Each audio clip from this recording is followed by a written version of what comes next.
bukan kekuasaan yang kita incar, tetapi kita ingin mengusung perubahan dan perbaikan. Perubahan dan perbaikan. Saya berkeliling ke berbagai daerah, mencoba berdialog dengan rakyat, mendengarkan aspirasi mereka, dan dapat ditangkap bahwa mereka sangat menginginkan perubahan dan perbaikan.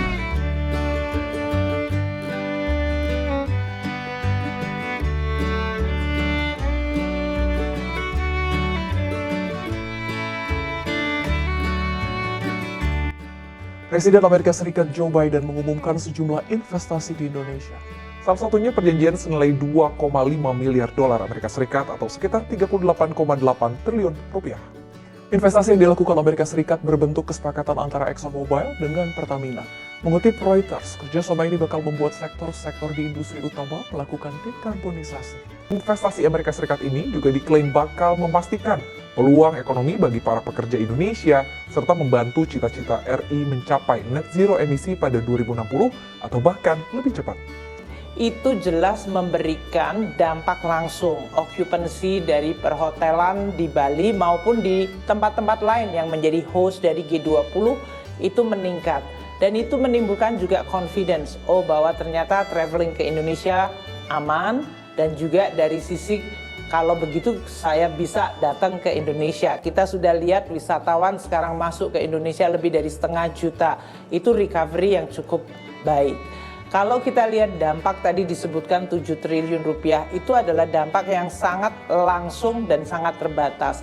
Dampak yang tidak langsung dan sangat-sangat signifikan adalah kepemimpinan Indonesia di level dunia, yaitu bahwa Indonesia sebagai emerging country pertama memiliki kinerja ekonomi yang sangat baik dengan pertumbuhan ekonomi dan pemulihan yang masih meningkat kuat.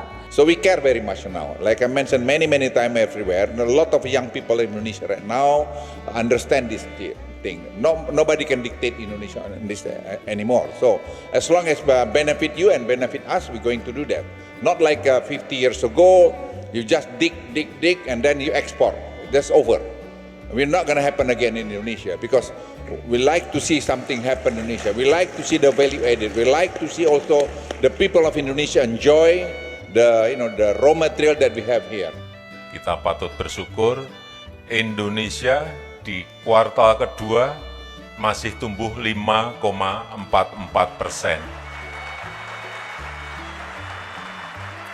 Dan di kuartal ketiga kita tumbuh lebih kuat lagi di 5,72%. Inflasi juga bisa kita kelola di angka di September karena kenaikan harga BBM naik menjadi 5,9%.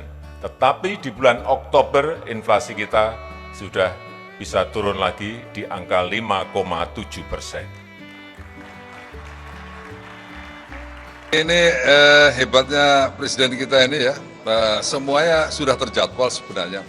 Tapi banyak sekali yang menginginkan minta waktu kepada Pak Jokowi ini, Pak Presiden kita ini. Kita masih bangga ya, karena Presiden kita di mata para kepala negara luar itu luar biasa. Ya, sampai kesulitan untuk Menteri Luar Negeri.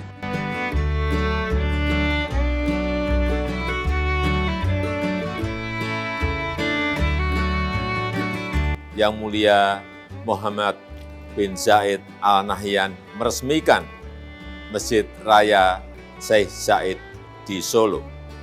Masjid ini akan menjadi simbol persaudaraan, menjadi simbol persahabatan antara rakyat Indonesia dan rakyat Uni Emirat Arab. Dari Solo, saya kembali ke Bali untuk melakukan sejumlah pertemuan bilateral pada hari ini. Presiden Joe Biden, terima kasih atas dukungan Amerika Serikat terhadap presidensi G20 Indonesia. Saya mengharapkan fleksibilitas Amerika Serikat dalam pembahasan deklarasi. Kerjasama ekonomi konkret harus diperkuat termasuk lewat Partnership for Global Infrastructure and Investment dan Indo-Pacific Economic Framework. Kita mendorong peran Amerika Serikat mewujudkan perdamaian dan kemakmuran di Indo-Pasifik. Kemudian, dalam pertemuan dengan Perdana Menteri Jepang, dukungan Jepang penting dalam mensukseskan presidensi G20 Indonesia. Kita mengharapkan dukungan Jepang bagi perluasan akses pasar buah-buah tropis Indonesia dan mendorong penyelesaian proyek-proyek strategis infrastruktur, termasuk MRT Jakarta. Kita juga menjajaki peluang kerjasama konkret di Indo-Pasifik, termasuk kerjasama triangular Indonesia, Jepang, dan Pasifik. Dan pertemuan dengan Presiden Komisi Eropa, saya menyambut baik dukungan Komisi Eropa terhadap presidensi G20 Indonesia dan mendorong realisasi kerjasama transisi energi termasuk rencana investasi European Investment Bank di Indonesia. Saya mendorong kemajuan perundingan Indonesia-EU SEPA. Saya menyampaikan concern terhadap diskriminasi perdagangan atas produk-produk Indonesia. Saya mengajak Uni Eropa menjadi mitra perdamaian di Indo-Pasifik. Dan kemudian pertemuan dengan Presiden Turki. Saya menghargai kontribusi Turki pada presidensi G20 dan mengapresiasi peran Turki menghidupkan kembali Black Sea Green Initiative.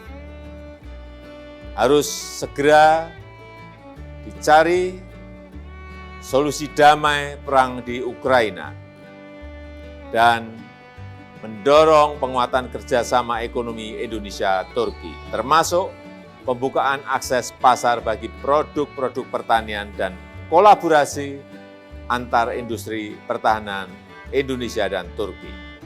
Dan terakhir, pertemuan dengan Perdana Menteri Australia. Dukungan Australia penting bagi presidensi G20 Indonesia.